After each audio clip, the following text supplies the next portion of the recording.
First thing on our agenda is the consent agenda, which is the regular meeting minutes from last month. Are there any changes, corrections from anybody? Make a motion to approve the minutes as presented.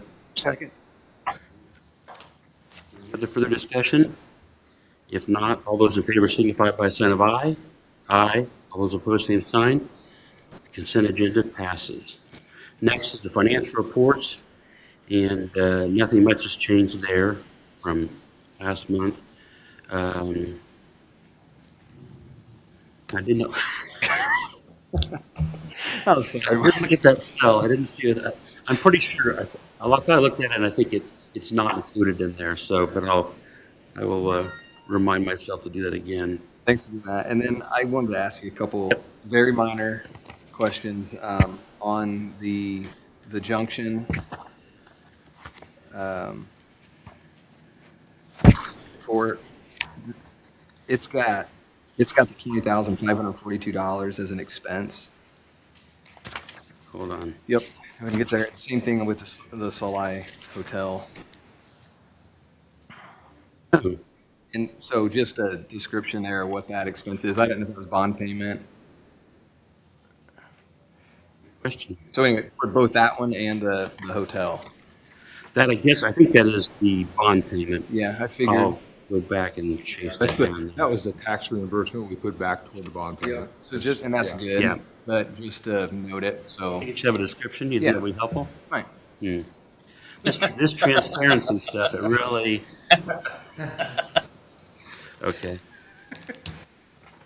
Let's see if I had anything else. Let me just scroll through, see if I highlight anything else.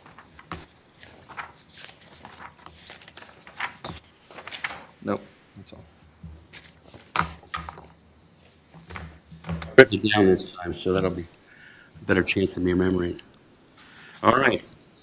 I'll make a motion to accept the financial reports as presented, other than the changes listed by John Michael. Is there a second? Second. Any further discussion? All those in favor signify by a sign of aye. Aye. All those opposed, same sign. Motion passes. All right, moving into new business, we have with us this morning Lewis Cass High School, and they took advantage of the training and education fund last year with a outdoor pavilion education center. This year they've got some stuff, and they've got I suppose you'll explain it, but they got a really pretty fabulous agricultural program, and they, like many others, have got equipment that's going to the sea. So, well, hey guys, whoever's going to come up can come up here now and.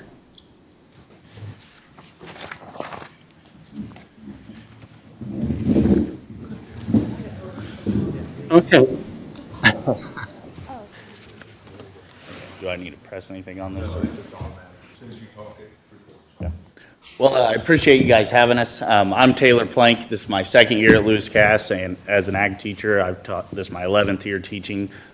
Mike Appleton here was actually my old ag teacher and the guy that got me inspired to be an ag teacher, and we're hoping he continues to stay around and teach the young minds. And then Lily Yax here is our FFA president. And she's actually possibly thinking about pursuing agriculture education as well. But we've also told her that, hey, you're very capable of doing other things as well, so maybe not. But we'd love to have her back, and maybe one day she'll replace Mike. But I'll go ahead and let Lily introduce herself a little more. Okay, so I'm Lily Yax, and I'm the Lewis Cass FFA president. And I joined FFA in 8th grade, and it has opened so many doors and opportunities for me, and it continues to open doors for other kids. That being said, we have a lot of community support for our FFA program, but with funds like this, we're hoping to use it to benefit our ag classes and programs more specifically. Great. So with that being said, I'll kind of get into it here. Our high school enrollment is around 373 students. The 8th through 12th grade, so we went ahead and included the 8th grade because some of our classes, we have 8th grade students as well. That's about 473 students combined.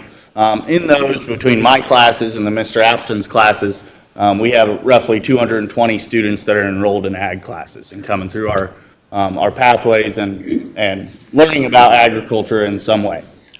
So that's about 46.5% of the student body that we have in 8 through 12 that are taking an ag class. And then there's also a 7th grade exploratory class as well that's not even mentioned on there.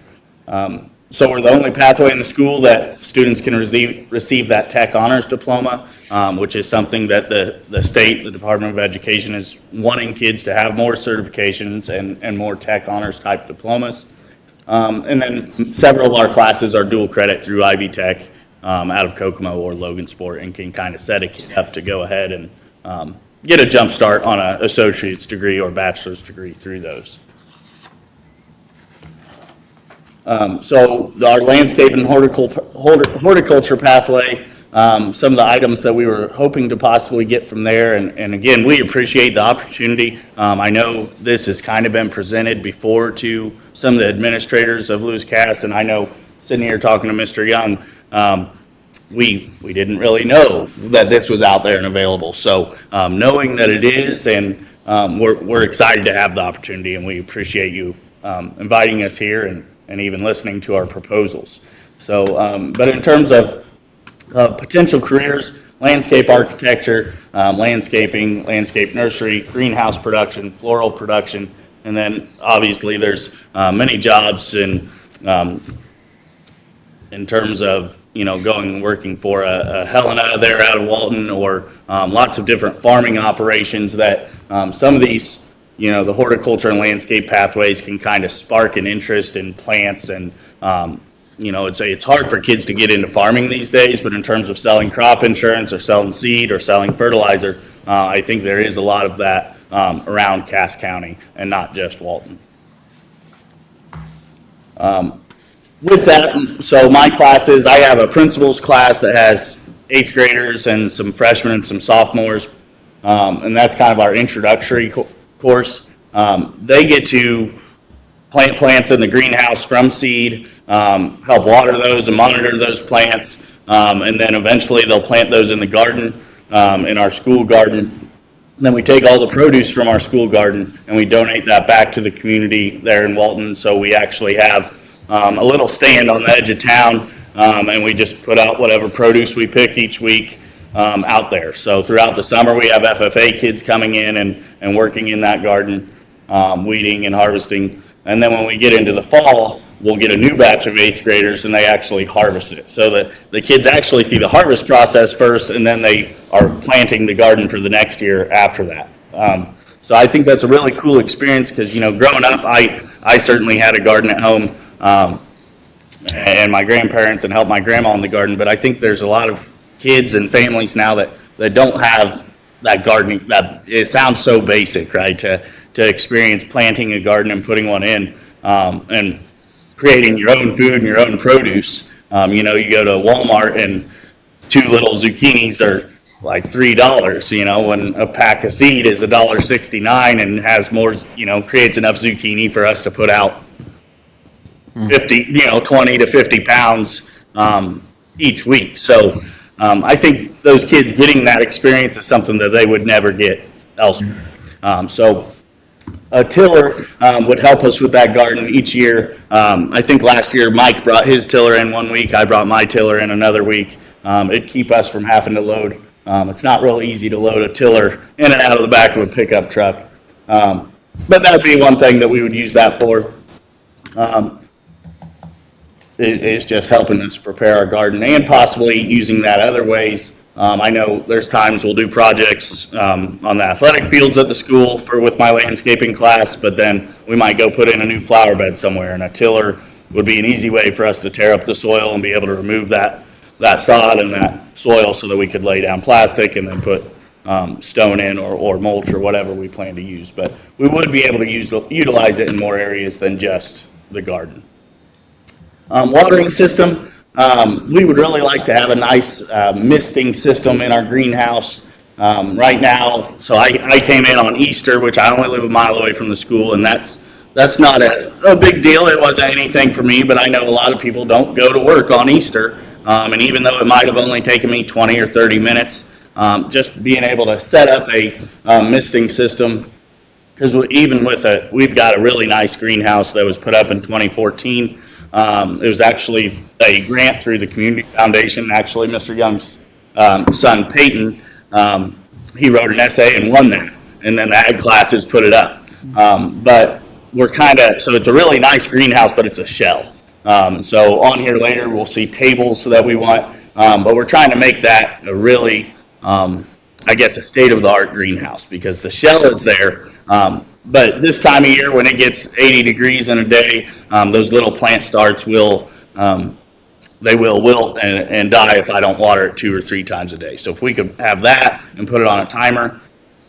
At the end of the day, though, I can always go in and water as well. But I think for the kids and their learning experience and being able to possibly do studies of, hey, if we water, this many times a day, how do these plants grow?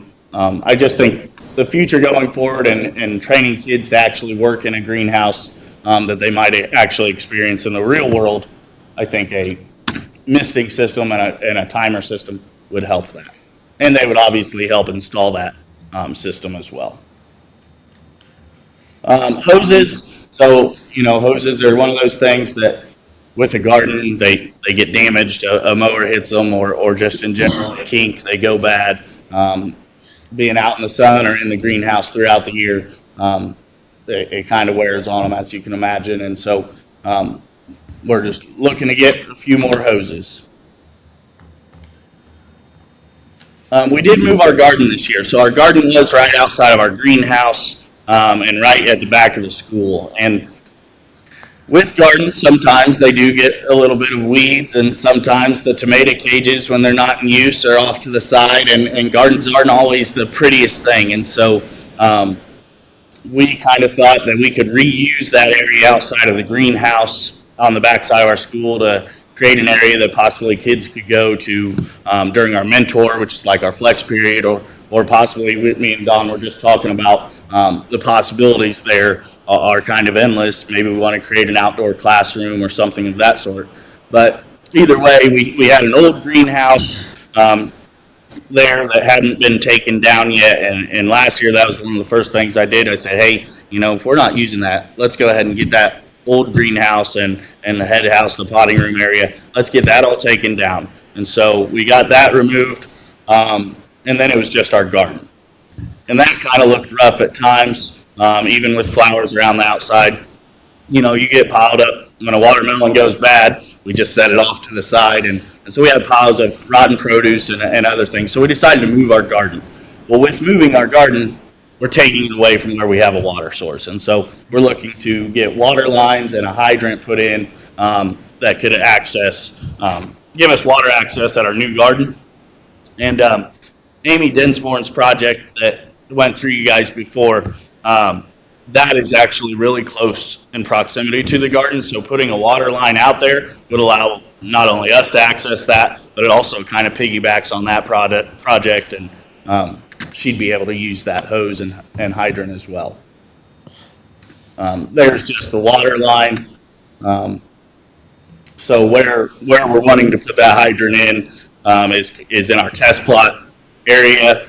And there's not really water access close. I would say we're probably 400 to 800 feet away from where water access is. So I don't know exactly if that'll get us there, but at least some of these funds would be used to at least get us a start and get water access closer. This is the only one I had a question about when I looked it over. I mean, is it easy to install? You guys just plan to install it yourself? Because in terms of if there's a cost to that, I didn't see a cost for installation. So yeah, and honestly, we weren't quite sure on how all this worked, and so I guess we would probably hire a company. And I don't know, Don, maybe you should speak on this, but I've kind of talked with our head of maintenance about how we would go about that. So I think we would hire a company to come in and do that. We didn't put this on here because I didn't really know how I would go about getting a quote for that. Okay. But I don't think that, I don't know, would the kids be able to trench such a thing? I mean, It's up to you. I just want to mention that. I didn't want to leave you undone, and then you're going to have to absorb a cost. But I just want to mention it, so.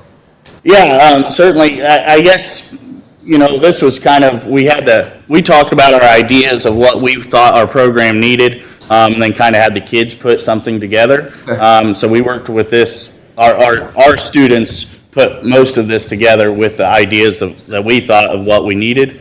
And so rather than putting on there, we need to have such and such irrigation company out and install this water line and a hydrant, we said, well, if we get a hydrant and some line, You'll figure it out. maybe we can consume the cost of labor for. So yeah, I'm not sure.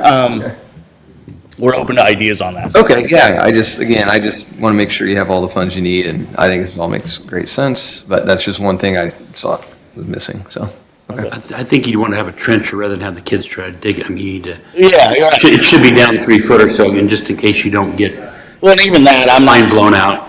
I'm not sure with the liabilities, and if we're allowed to have a trencher running around the kids, I think we could certainly bring the kids out there to watch, but I think you're right. It probably should have somebody come out and do it rather than, we were never gonna try to do it ourselves, I guess.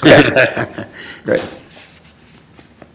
And then our tables, and I believe there's pictures, so our current tables, this is just a shelf or a countertop that was taken out of the old greenhouse.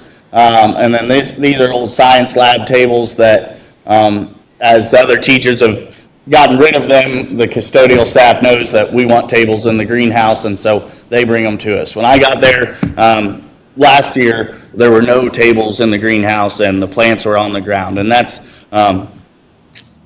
not saying anything bad against the previous teacher that was there or Mr. Alpton or anything like that. Because, wood tables in a greenhouse that you're watering on and they're exposed to a lot of heat and humidity throughout the day, wood tables aren't ideal. And so, the greenhouse got built and that was great, but then what do you put the plants on? And so, at my previous school, we had these tables. They come from the Greenhouse Mega Store, and they're galvanized, and in the 9 years that I was at Delphi High School, we had those tables, and I didn't see any of them rust, and they had been there a lot longer than I had. In fact, the greenhouse was starting to go bad, and I believe those tables came in with the greenhouse. So I realize these tables are quite a lot for tables, but they have drainage through them, and they should last. And that was kind of something that I was wanting, is we've got this awesome shell of a greenhouse. How can we really finish that project, which was started in 2014? And so those tables would be the last tables we should ever need in that greenhouse. And we have a plant sale as well, that the community comes in and just making it look really nice and professional in there. I think the kids will take more pride in that, and I think people across the community will want to come in there more. They still want to come in now, and we get great community support, but I just think adding those tables would just take our greenhouse to the next level. And there's different sizes, and so that's why we've got different slides here. And then, not that I don't utilize some of the ag mechanics, and not that Mr. Appleton doesn't utilize some of the landscaping side of things, but I'm going to go ahead and let Mike talk here. But our 8th graders, as well as planting the garden, they also do a portion of welding, and so that's another experience that they may never get. And so even the girls that are real prissy and painting their nails are non-traditional welding students. They actually go out and learn to stick weld for 3 weeks, whether they like it or not. And so that's an added experience in how my classes will utilize the rest of this. Okay, so for the ag mix part of it, which is under the engineering pathway, leads into all kinds of careers, things in engine-related items, ag engineering, electronic, HVAC, welding, construction. Those are the things that we cover in that class. I think probably our biggest issue is most of the welders that we purchased were in 2010, and I'm sure Mr. Olam remembers when all those welders came in, because that was the time they were redoing his room as well. And right now, we only have 4 functioning, and two of them actually have issues with ground. So the benefit is with this, many working machines would give students receive more time in practice actually doing welds with much less downtime and just waiting on space to get in. I mean, we have the booths available there, we just don't have the welder. So we have different kinds of welders. I mean, when Mr. Plank's class comes in, they're just looking to learn how to do things. So, you know, we probably could be looking to go state of the art on everything here, but we're really looking to have some beginner type welders, some welders for people that are more experienced, and then maybe some welders for people that are probably looking into a career for that. So we're looking for 3 welders that are just for beginners, where they're just learning how to weld, where they're probably going to be hard on that machine because they do not know how to use it properly yet. We're also looking for our beginning welders. We do like to, if you'll notice, some of these are the red welders, which are going to be more of the Lincoln style, and then we are looking at millers as well, because those are the 2 main welders that are used out in the industry, and we feel like kids ought to have experience on both. But we're looking for 3 of these at $14.29, just to give them the Miller style welding.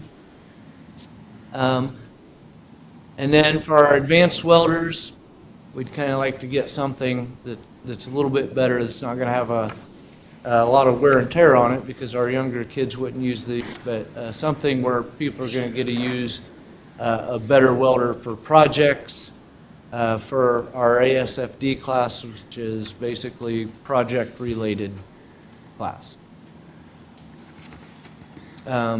Also for the advanced, a Lincoln style one, a little bit heavier duty than the ones that we were looking at a couple slides ago. Also, you get out in the real world, most everything has MIG welding. I am a firm believer in you learn how to weld by learning how to stick weld, because anybody can make a machine run, but it is important that they do get hands-on experience using things that they've used in the real world. And you go to Lafayette and go make trailers at Wabash National, you're going to use MIG weld. You're not going to use stick weld. This is kind of a look at some of the welders that we have right now. One of the 2 booths with non-functional equipment that we just have there for spare parts, because when we do have an issue with something, it's pretty easy to go pick something off of one that was in existence. And that is what we're trying to replace, and then maybe not have 2 booths that are used up just to hold stuff. You put all those slides together, that ends up to be a cost for all of the first part's landscaping stuff. 15 grand total for what we're asking for landscaping, and then right around 20 grand for what we're looking for with welders, and then you put it all together, it's about 36 grand. I think that is it. Wonderful. One of the things we've learned since we've got into this educational funds and things like that is that you are facing the same things that Logansport was, where they had power tools were all corded, and they went out in the industry and everything was cordless, and so they were so far behind. And your story is very similar, so don't feel like as if this is the idea, is that the kids learn on modern day equipment, so they actually have job opportunities when they get out. So that's say this is what this program is all about. So don't be embarrassed, in the future this kind of stuff happens. Okay. Mention a couple things. Yeah. So we're both saying it. That Indiana code was established, there was some argument that TIF districts were pulling money from schools because the money doesn't get distributed directly to schools. So they created the Indiana code. The 3 things they addressed basically had to be for education and training purposes, which It is. The permissible uses, all that qualifies. The only thing it really doesn't is personnel. You can't fund Teachers. teacher salary and things like that. So that's a check mark. The third main category is the money, which is the base part of what we're looking at. The code specifically says 15% of the revenue that's generated in the TIF, not the balance, of what the revenue is on an annual basis. Lewis Cass is solely the school district of the industrial park. So talking to Andy Mauser at Baker Tilly, it's okay to give the money to Logansport because they have Lewis Cass students that come to the Career Center, but primarily, if they were to request it, they should have the access to the industrial park generated revenue. Last year, that TIF brought in $296,603. The 15% of that revenue would be the max is $44,490. It's just a little history of where we're at, so they could go up to that amount if you approve it. So this is under the 44, it's a permissible use in what they're doing. It's perfectly with those categories. Is that for calendar year? Calendar year, yes. We don't have 2025 distribution numbers yet, so I'm going off 24 actual. Hey, Bill, there's been no school district distributions this year, Correct. right? I know Logansport is coming, but what we'll focus on is the other districts, which is about $200,000 more that they would be qualified for. If we solely look at the industrial park for these guys, that's the $44,490. Gotcha. I guess my only other question is, has anybody else from Lewis Cass School District weighed in on them taking the majority of what funds would be available for this calendar year then? I've worked with our polytech and our FACS teachers, and at this point, this is the direction we want to go. Okay. Polytech's not going to take any. Depending on how today went, this is a learning for us. So I'll go back and I'll meet with our FACS teachers and say, hey, this is kind of how it works, and this is what we're looking at. Okay. Good thing where this is a better fit, not saying Polytech is not, but some of their students go out into different counties. Miami County, I think, is a big one. Where this ag program in the welding is Lewis Cass County. So it fits perfect. I had talked to, can't think of his name now, but about this in the past, and he had a hard time giving me numbers because they have, their career center is not just at Lewis Cass. They go to McConnell and some other places or whatever. And so he had a hard time giving me numbers, how many Cass County students will be in that class. And so this is actually is a better fit. He never did get back with the different stuff because that was a question. And then also, are we buying equipment that's going to be at McConnell? It needs to be in Cass County. I mean, just kind of what it is, or that's our opinion anyway, is that we're not here to fund Miami County. They've got their own TIF to do that, whatever. So that money, this is a perfect example where it's all your kids in your school are all part of this program, and as I say, so it works out very well.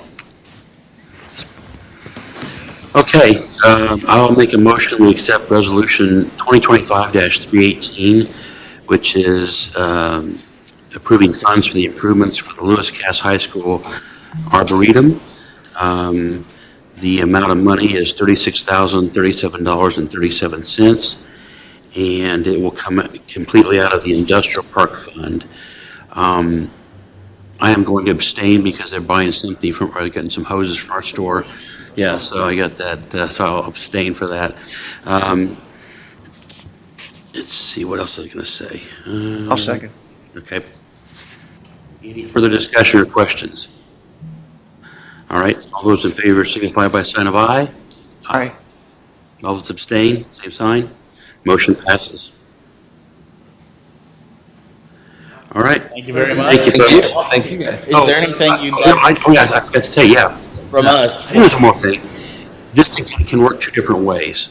We can you can basically present to us paid invoices of all the stuff from the different vendors, and we'll just cut you a check. Or you can have us, if they want to invoice us, we can pay them also.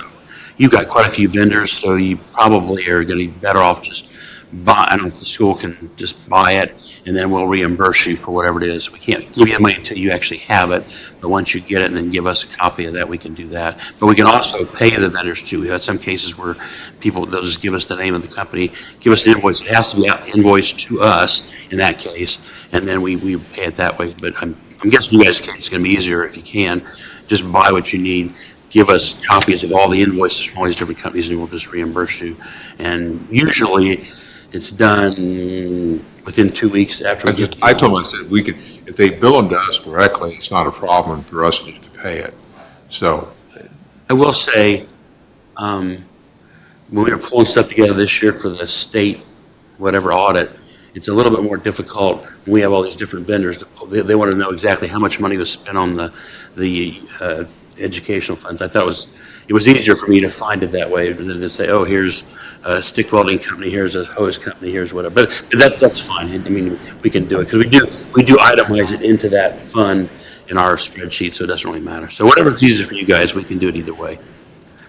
All right. Is there, Oops. do you guys need pictures of things once we have them and they're up, or a presentation or anything like that? Is there any type of feedback you'd like? Well, I'll say this. The other gentleman I talked to, and I can't think of his name again, he's a retired guy that's looking help with the program.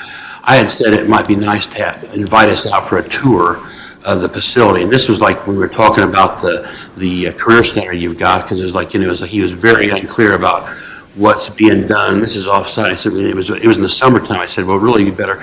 We enjoyed when we came to the career center in Logansport. We were just amazed at the number of kids that were working on a car or welding or using a lathe, a metal lathe or whatever. So that, I think that we don't have to have that. If we have a copy of an invoice that's paid, that's pretty much what we have to have. But I say, for future purposes, it'd be nice to have us, invite us out anyway for a tour to see, okay, so we know if you go, here's our nursing program or here's our, whatever stuff going on. So, but no, you don't have to have, as long as you've got, give us an invoice that's been paid, that's all we need. Okay, excellent. Well, thank you very much. Thank you. And you get this every year too, so it's available all the time.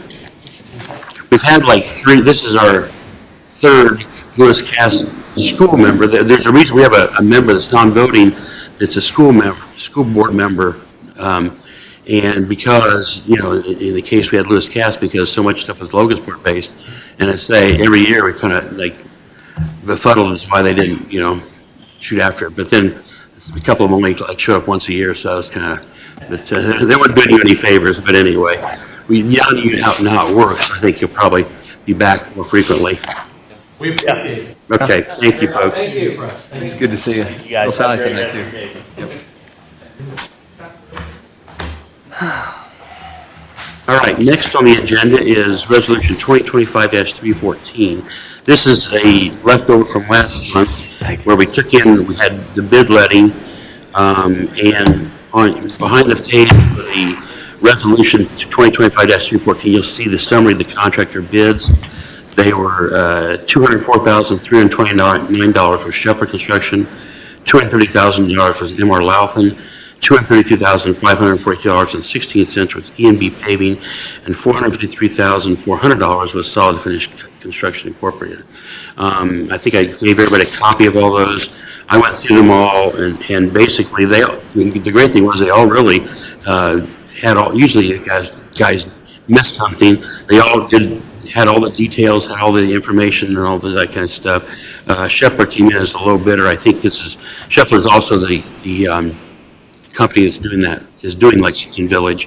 I think they may have wanted to have, for my 2 cents, when you get contractors and you got plumbers, electricians, and all these kind of different groups, sometimes it seems like it's like human nature that they want to start cutting down the other guy.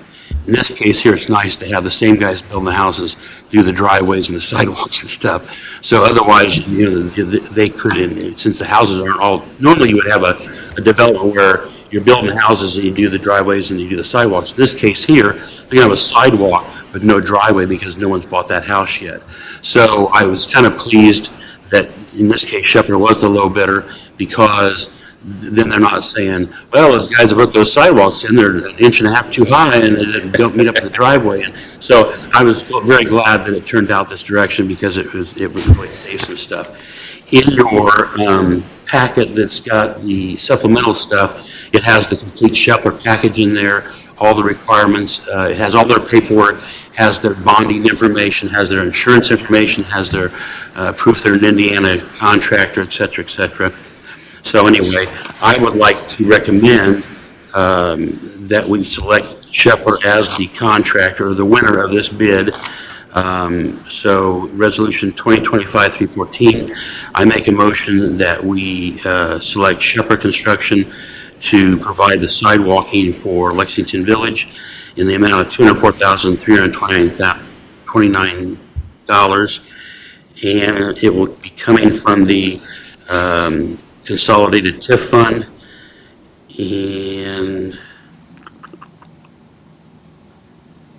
also, I guess it's split down here. $184,000 will come from the Consolidated TIF Fund, and $19,965 will come from the TIF Construction Fund. We still have some money left over in that Lexington Village construction fund we had originally. So we use this to kind of clean that out and move on or whatever. This was my only thing on this.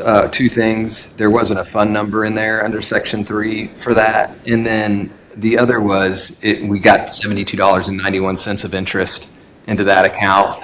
So now there's $20,038.25. So, and that will change every day. So it seems like we need to just. So that we can amend that to that Whatever. amount. See, I did this last week Yeah. and didn't have the bank Yeah. statement, so I used February, or would be the March, I guess, March or February balance and not the March. So It's I don't know how you want to word it, but it's basically whatever day you do this, you want to exhaust the funds out of that account and then take the remainder from the consolidated account. That would be only, if you want to zero it out. Otherwise, we're constantly going to be having pennies in that construction account, as there's going to be some interest accrued. And I was going to say, the problem with that is going to be we won't pay these until Shepherd starts billing us, which I'm sure will be another month. So that's or what I two. think, however you want to say it, just whatever day you cut the check, we take the balance out of the Lexington Village construction account, empty it on that day, Yeah. and then take the remainder from the consolidated. Yeah. Do you have to identify the dollar amounts on the resolution, that specifically? Or could you set it? Usually you do, because that gives State That Board of opens up. Accounts the ability to follow where those funds are at. What we can do, we should be okay though, because on Section 2, it says to approve the use of not to exceed 184,000. We won't use that 184,000. We'll be a couple hundred under that by the time we add in. So, I guess the way to reword, we need to reword 3 then to say that the commission authorizes the total use of the Logansport or the Lexington Village Construction Fund to install sidewalks, whatever that amount is at that time. And that way allows us to close it. Just put not to exceed 21,000, Yeah, that should do. and then as long as it's under 21, then you'd be able to. But you should be, because if he starts billing us right away, we can get the first one billed, or we can ask him to bill us right away to get that closed out. Or any number, 22, 23, whatever number is high enough to. So would you prefer that we table this resolution and redo it next month, but we can go ahead and award the contract? No, because you're gonna run the same problem. You're always, that rolling interest in there. Right. Until we close that account out, and then we'll have to do another resolution after we do that to close the account. And then that'll have to go to the city, to the council, so that they can close the account. So, but this would be the first step. So I think if we just say, like Bill said, if we go ahead and say 21,000, not to exceed the use of 21,000, we'll close it out. And then the next resolution then, once that's done, will be to close that account totally. You guys approve that, and then it'll go to council, and then it can be taken off the books. So do you want to table this and then redo it? I or think you wanna we're amend okay, it? we're okay to amend it. I think Okay, if we'll you just- if you just make the amendment to say 21,000, Okay. not to exceed 21,000 from the Lexington Village TIF Fund, Construction Fund. Yeah, the phone, I didn't have that number on me when I wrote this, and that's the reason why, and I missed it. There were so many things we threw in here. That was one thing I forgot Busy to put month. in. I'll Busy second. couple days of you. I'll second that right. motion with the amended resolution. Any further discussion? I have to abstain. It's ready. Okay.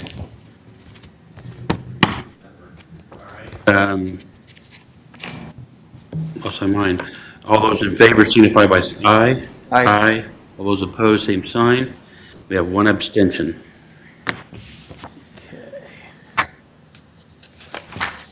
All right. Do you have anything up further? On that one, no.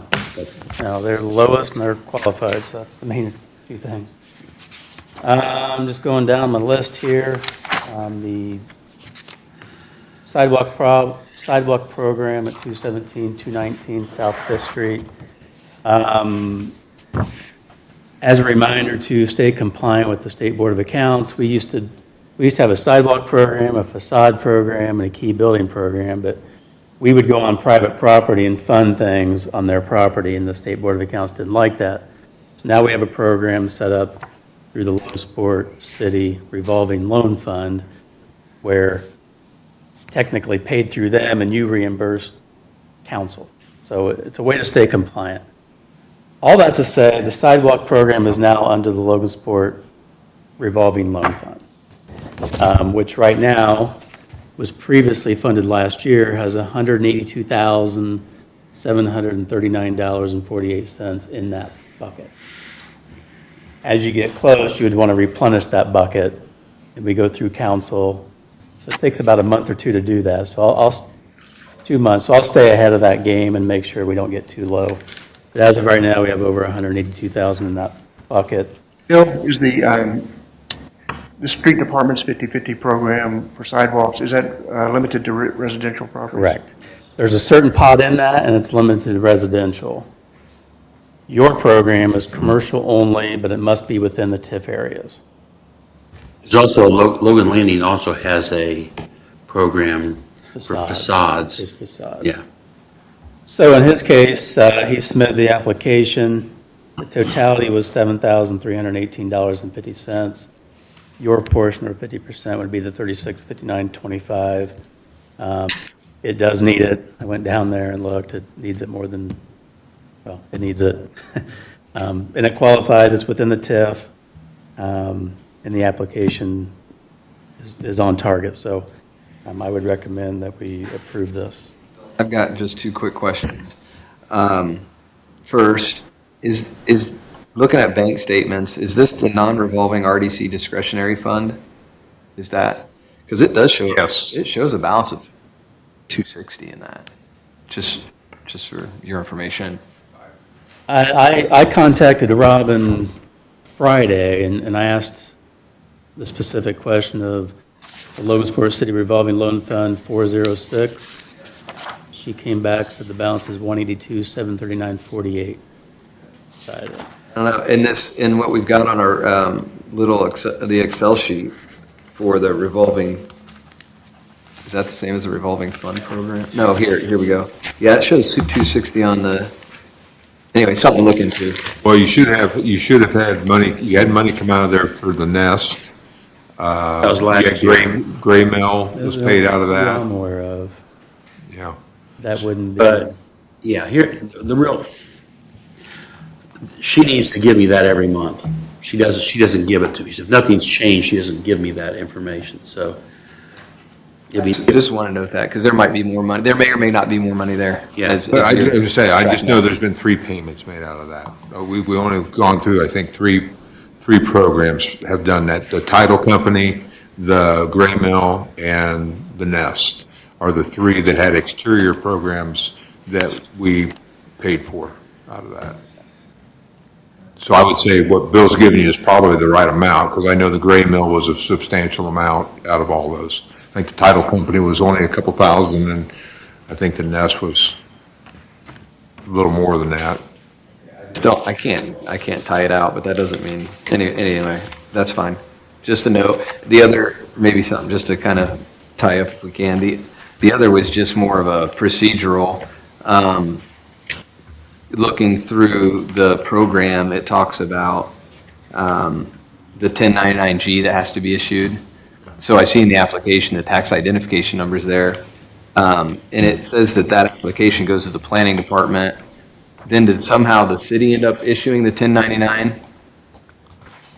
Okay, Treasurer's office is to okay. do that. I mean, that would make sense. I just wonder how it all Just for the portion. passes and gets tracked, and make sure we do issue those things, because there are penalties if 1099s aren't issued. So we just need to make sure we issue That would those. be on. That's put out every January. Okay. They put them out. And then item 11 on the program says that all reimbursable expenses must be subject to receipt of at least 2 bids prior to incurrence of expense. It doesn't say that those bids necessarily have to be received by us. So I don't know if that's something we need to understand, or just assume Jim got 2 and we got the lowest one and we move forward. It doesn't really clarify, but I just want to point it out so we don't find ourselves not compliant with our program, or we know how to answer the question when it's asked. Take on this specific instance, he had contacted another and they weren't timely in getting back. So the only one that did come back was Loudon. So Typically, that's called out for. You have to establish a solicitation for up to 2 bids. If it specifies reimbursement, that's still concerning verbiage. Just something to note, because if somebody asks us about it and we don't have an answer, like if we capture in the notes that he did, I even just verbally here, that there were 2 requests made and only one submitted a proposal, maybe that'll at least be documented in some way. And for that low dollar amount, having the verbiage changed to indicate solicitation of 2 bids is totally in line with what your usual, like, state and federal codes are. But if we leave it as receipt of 2 bids, it's a loophole.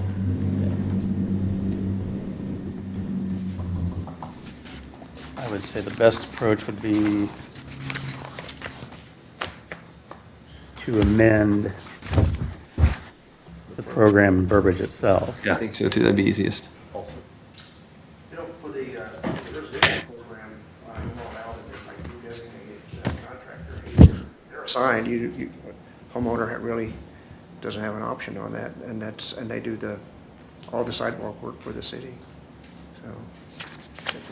Yeah, I don't disagree with that. It is That would also be in line with the established state and federal codes, because usually you've got a pricing structure system that's in place that supersedes municipally funded projects like that. So, for example, if you're looking for funding for radios for a fire department, there is like a state list of state-approved vendors for radios that allow you to circumvent the solicitation process. If you're using that, because the state has essentially done their due diligence and identified the lowest cost program, and in most cases, there's already in place from that vendor. So if you have an established vendor, that's one thing.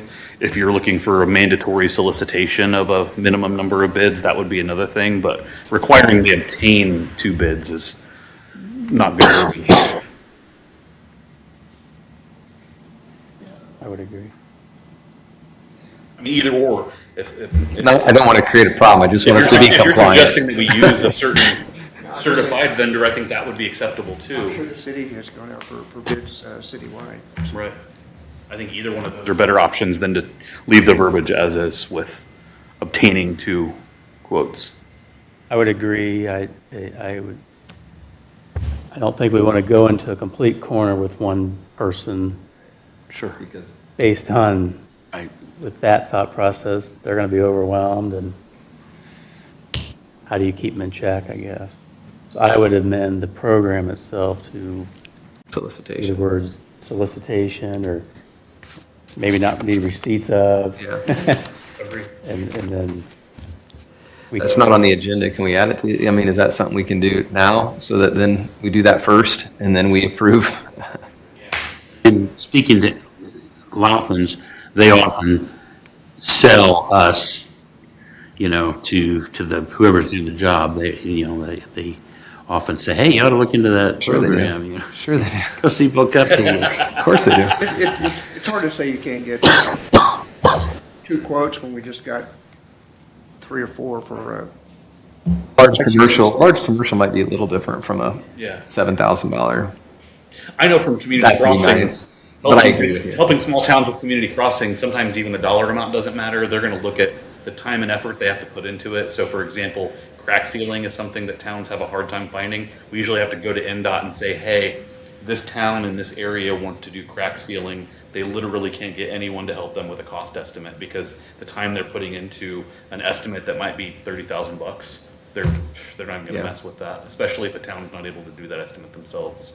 So, Had that with Loudon at times where they've been like 2 months behind or farther, or they're done for the season sometimes. So I've seen that happen where they're not, so I don't think you want to lock it in that way, but,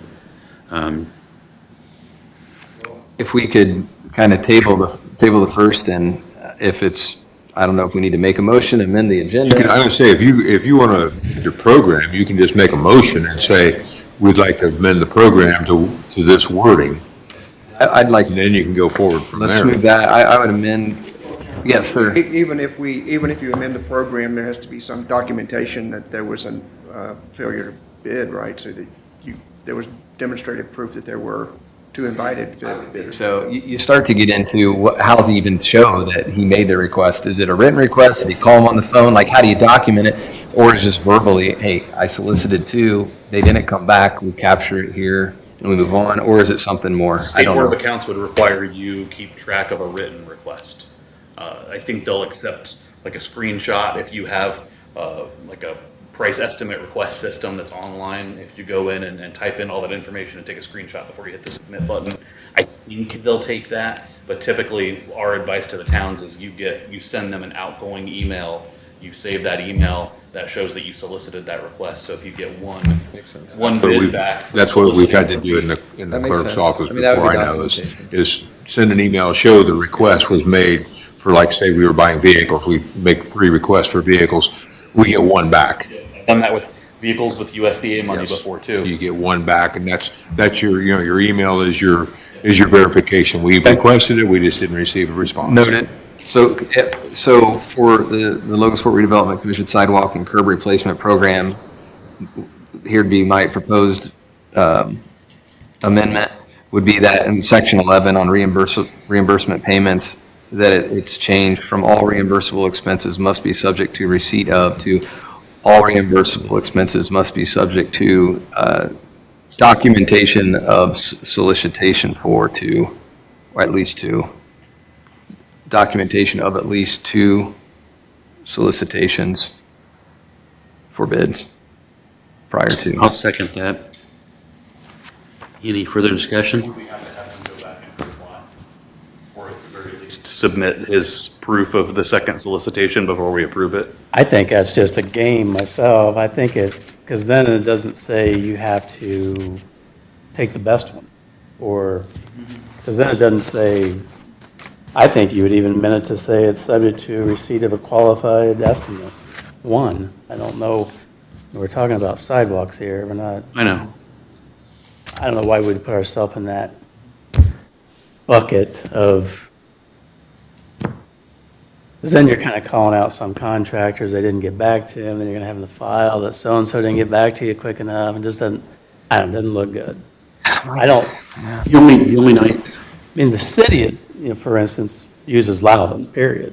So, But the whole point of that verbiage being in the program is obviously to have some kind of competitive bidding process going on. That's You right. don't want to use TIF funding for a non-competitive process. That's right. So I agree with it's that. still, I think, kind of essential to have it in there. You're right. It's, for lack of a better term, a little silly, but it still is kind of necessary for ensuring that you're not spending an excess amount of TIF funds on any given project. not to be skeptical, but you could also have a situation where the contractor would raise the price intentionally, knowing that part of it's going to be covered, and give some money kickback to the owner. Not that anybody in this town would do that, but, it does kind of open an interesting door that, Maybe, then how about we modify the verbiage to, I don't have it in front of me. Do you have it? Yeah. Sorry. Yeah. What if we modified it to reimbursable expenses must be subject to solicitation of a minimum of 2 bids and use of the lowest provided bid? Lowest qualified bid, thank you. try like that either, because if somebody doesn't do very good work, But qualified's better than lowest. they're going to pay they're gonna, I mean, they're gonna pay the 85% or whatever, so if they wanna have a better quality sidewalk, Typically, when it comes to bidding, you're not allowing for quality. That's only for professional services. You allow for that for engineering, you allow for that for architectural work. I mean, typically, if you're using public funds, you're not allowing for that for construction. I'm just saying typically. Qualified can also mean if you meet specifications, and what other criteria are in the RFP, which there probably is not much of an RFP on this. There isn't, because it's not, the dollar threshold doesn't trigger that. I mean, This would be more of an IFB. Then in that case, you're typically using the minimum. So even if you requested a second bid, he could still use them or allow them if it allowed them or higher. Is this the? I'm sorry. According to- are we gonna force them to pick the lowest bid?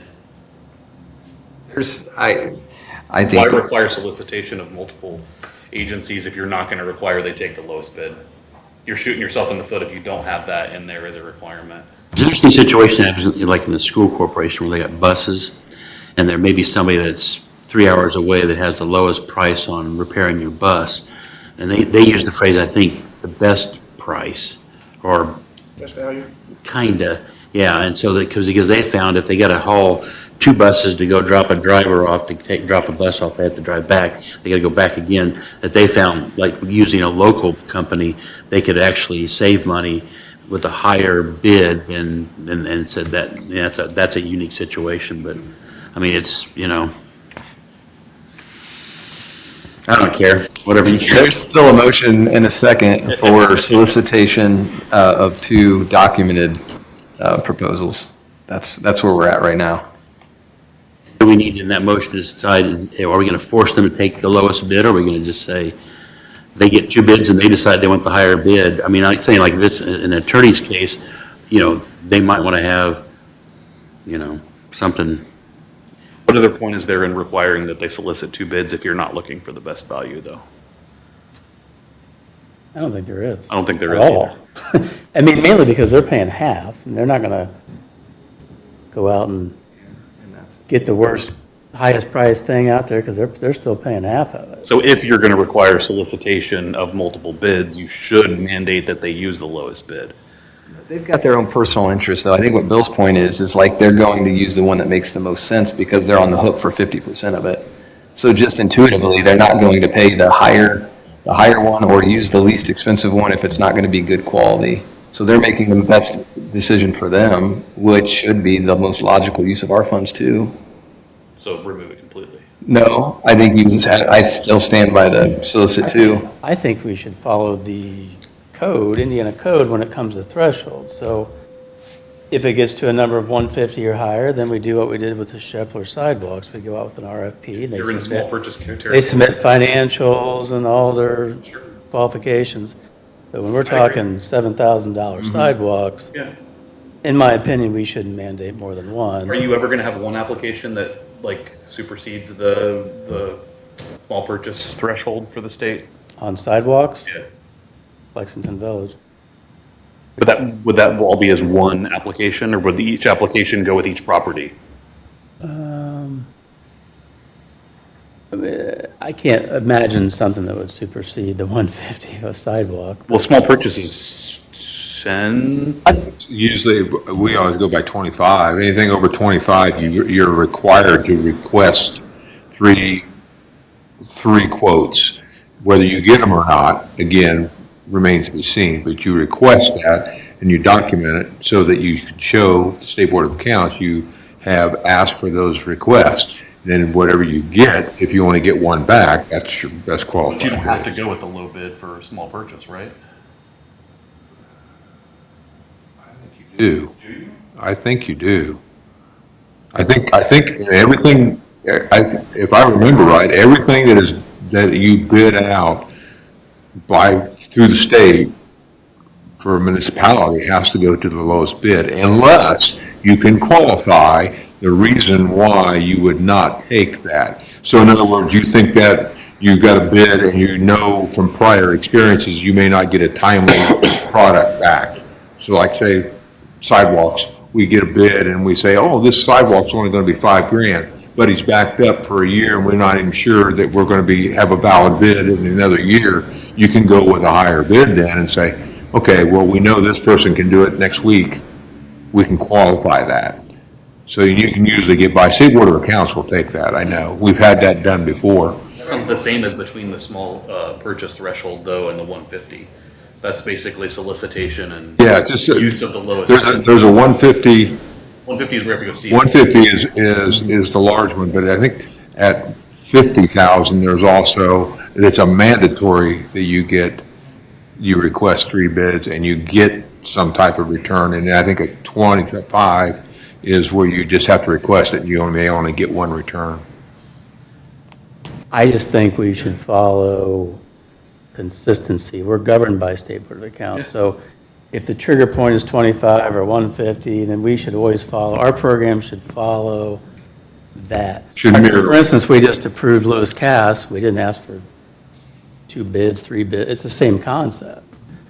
But again, and those were all separate. I took those as all separate. They were all under the number, but we Right. asked for 3 quotes on the water lines, or Right. But we didn't have a set of guidelines in front of us that is showing us that we're not following the That's guidelines. right, that is the Yeah. difference. and I think we should amend it personally. This is a template that I forget where I even got it from. Yeah, I mean, it was an old one that we tried to tweak to be more appropriate, and I think this Change it, is. someone, Yeah. State Board of Accounts didn't like the way we're Grants and using taxpayer dollars reimbursements for and, that. yeah. and- But I still think that Yeah. it's reasonable to expect somebody to at least request 2. And And I don't disagree with you And- saying we should follow state code either. Yeah. I just don't know if we should approve this funding with the rule system in place as it is. We're talking about changing the possible rules, and if we were to change them to the $25,000 threshold, 3 bids received, then I think that's, we're reasonable. so under 25, One qualified estimate is acceptable, then we would amend whatever those threshold numbers are, 25, even have a different trigger.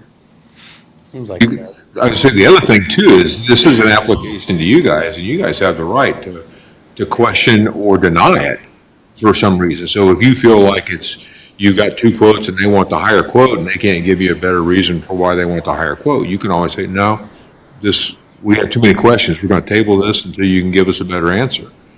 So you've always got that ability as a board to do what you want. So maybe we should table it, reassess the state code, update the verbiage of the guidelines for the program before we approve the application. Probably should look at the facade program and the key building program at the same time and see if we're, yeah. soon, yeah, Yeah. we're got the same issues, but I would say at a minimum, because I'm probably sure he's on a list to get done here, and it's hard to get back on Loudon's list.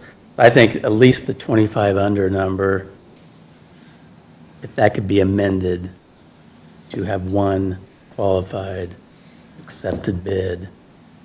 Since the city uses Loudon on every residential piece, he's Right. obviously I'd say that's qualified. a licensed contractor in the city of Logansport.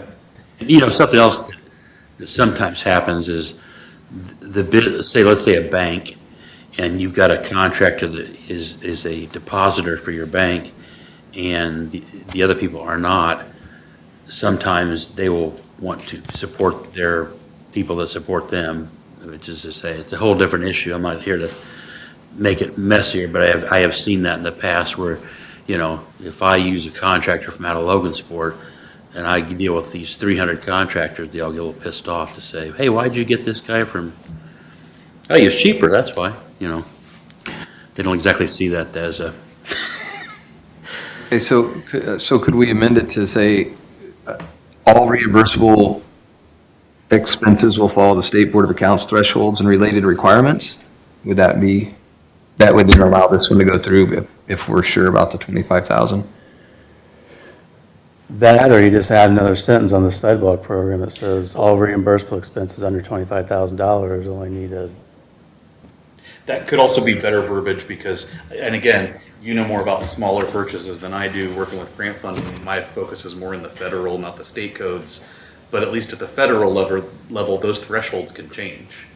So if we were to name specific dollar amounts in our policy and those state thresholds were to change and we were not staying on top of it, we could find ourselves actually opposed to what the state code is. But if we change the verbiage to ride whatever the current state policy is, we would just have to make sure and do our due diligence and check that every time we got one of these applications and know what the current thresholds are. The only difference is you can only get $5,000 through this program also. So that is something.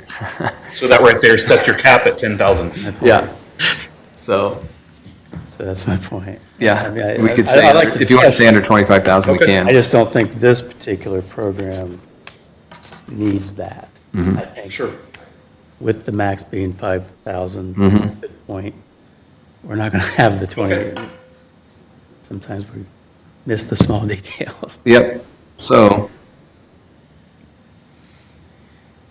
So I would say on this program, since it's 5,000 or less, we can completely amend now, currently, just say all of them are just subject to one qualified bid. In this instance, and then modify the program accordingly later. If we amend it now, we can then, since we only have one quote, we amend it now and then accept the quote from today and get that job done.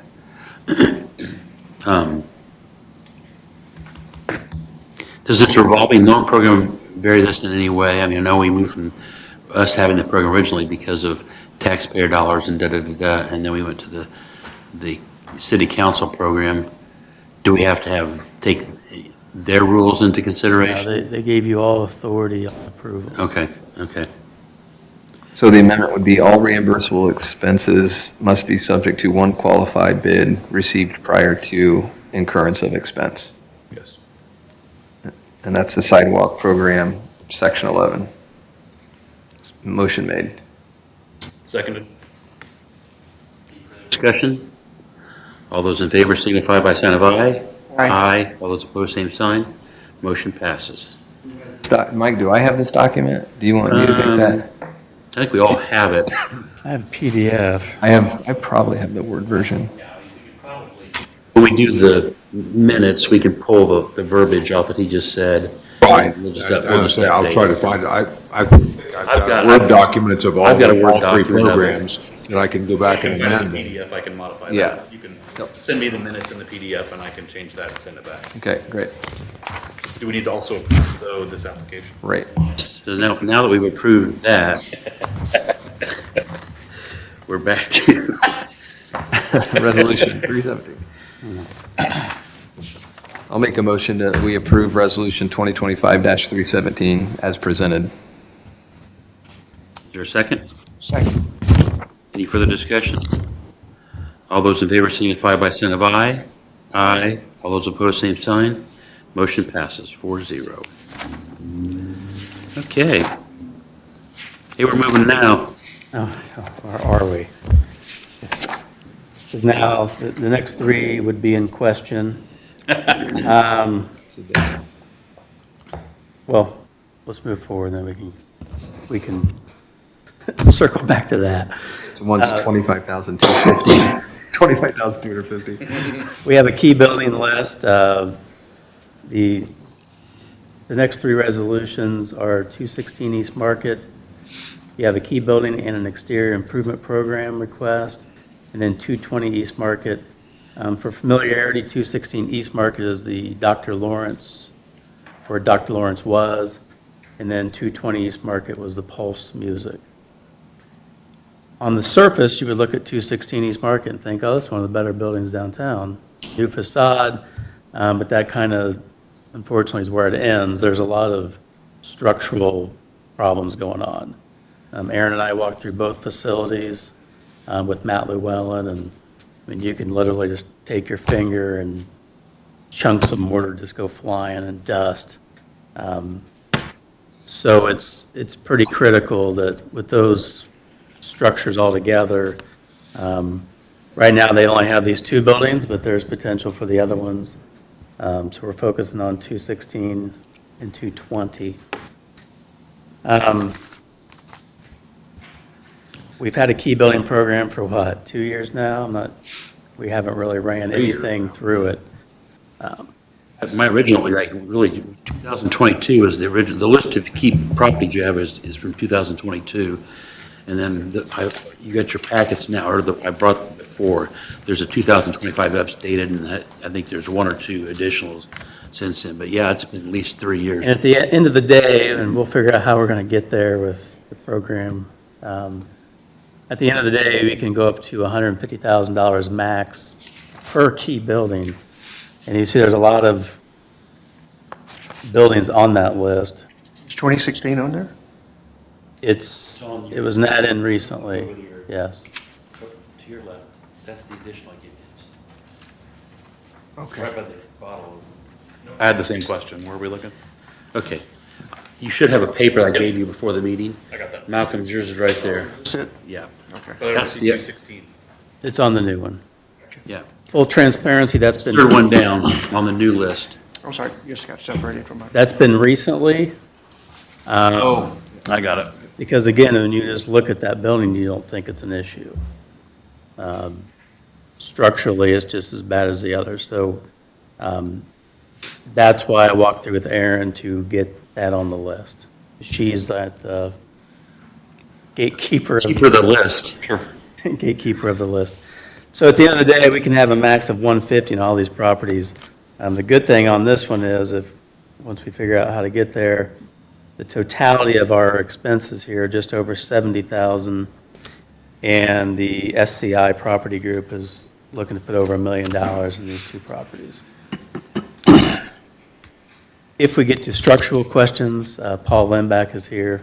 I hope he's still here. Yep. There he is. If there's a structural questions going on, I know there's brick issues, there's roof issues, there's some demo that needs to be done internally for structural reasons. So those are the three requests. But again, I don't have the programs in front of me, but I'm probably certain they probably say Up somewhere. something similar to the two bids or the two estimates. Packet, your supplemental packet has all the verbiage in there. Bill, is this property undergoing ownership transition? Yes, they're looking to, and correct me, Paul, if I'm wrong, the two properties in totality have a purchase price of $180,000. In fact, I think you closed on it last week. They closed on it last week. Okay, and what will the future use of this building be? Can't get into too much specifics, but the second floor on each building would be residential. First floor would be professional / retail / office, which fits the zoning, but it's going to be one of those makeups. Alts is vacant now, I mean, it's not. Also, both are vacant. And was there a business at the Lawrence? I don't think there was anything beyond Since he what he left. closed? It's completely empty now. Okay, It's still fitted for that. There's little exam rooms gotcha. and it was extremely outdated. It pretty much, the facade is what you kind of fooled everybody. Okay, Because there was nothing done to the inside that I can see. And I think the goal is to have brick interior walls. Is that, Yes, exposed brick. Yeah, exposed brick. did the RDC contribute to the facade of the, I don't have Lawrence any building? records we've ever put any No. money into, no. I don't think we had the program when they did that. So yeah, as of now, there are, to my knowledge, $0 that have ever been put down on those properties. From There was discussion, you guys entertained some discussion about the need for that when the key program was put together. We ever approved for anything. Did do sidewalks there. When All Saints did their sidewalks, I think we did the sidewalks down. Yeah, I don't know if we had a program at that point. Well, it wasn't this program, it was a different, we just did sidewalks. Sidewalk. Back when we did sidewalks, we were doing sidewalks. 100% of it we were paying. Probably like prior to 2020 or 2019. Back, I mean, that was the big, long debate. years ago was like downtown Logansport. The property owner doesn't own the sidewalk, the city does, and so we were paying, like Logan Square, we did that, and then we did a number, we had like a budgeted amount we spent every year on sidewalks. But then right when you get to their building, then that is their property, that's where it gets kind of tricky. You're touching their property. Looking at this and this program, key building improvement program, just to note real quickly, there are 4 bullet points of eligible improvements. Building foundations, and then it goes on to provide some additional information. Wall systems, repair or replacement of structural wall systems is required to maintain the structural integrity of the building. Roofing systems, replacement of roofing system, including structural elements, is required to maintain structural integrity of the building. And then environmental remediation, removal and disposal of environmentally hazardous products, asbestos, lead, et cetera. And then it goes to the ineligible. And just building permit fees and related costs, title reports and legal fees, acquisition of land or buildings, working capital for business, refinancing existing debt, sweat equity, interior upgrades, repair and replacement of non-load bearing walls, exterior improvements, elevators, HVAC, plumbing and fire suppression systems, electrical wiring service upgrades, extermination of insects, rodents, et cetera, resealing or restriping parking lots and landscaping. So I don't know exactly how those line up with what you've got listed, but as long, I just want to mention that. And then I don't see, I'm giving this a quick overview, I don't see, interestingly, a requirement for 2 bids. Actually, I do. I believe that was, I was digging into that because I knew we'd get there. What's proposed here is basically it's renovation by the owner or an affiliate company. Section 9. I'm sorry, I didn't. Oh, yeah, right there. It's on the right. The rehabilitation Yep. work is being proposed here is being proposed by the owner or an affiliate of the owner. Correct. Yeah. SCI, which That- I assume stands for Steinberger. Construction Incorporated. Oh, Is there a separate real estate company? Exterior improvements. Yes. Really, interior upgrades. That's our partner group. Brick repair would, I think, fall under the wall systems and or foundations, but the interior, on the other hand, maybe. There is a 2 bid requirement, it's just section 9, so we'll have to figure that out.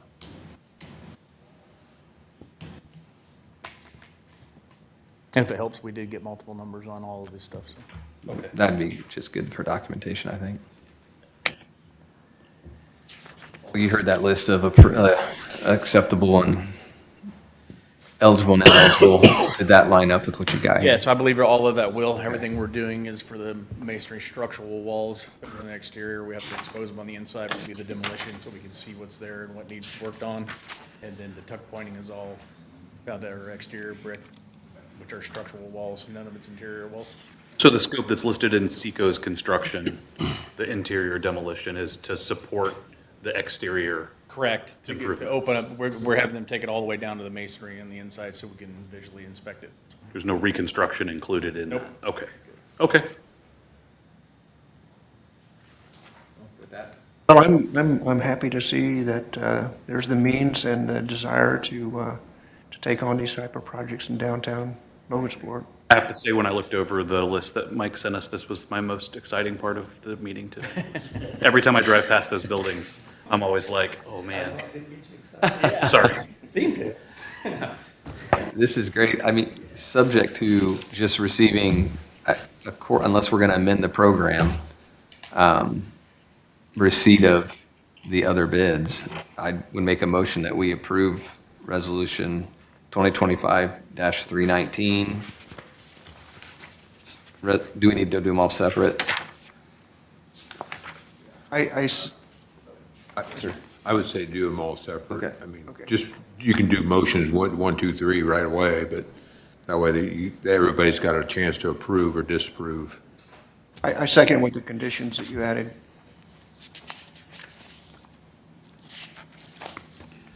Any further discussion? All right, all those in favor signify by a sign of aye. Aye. Aye. All those opposed, same sign. Motion passes. Motion to approve Resolution 2025-320, again, subject to receipt of second bids for the work proposed. Second. Further discussion?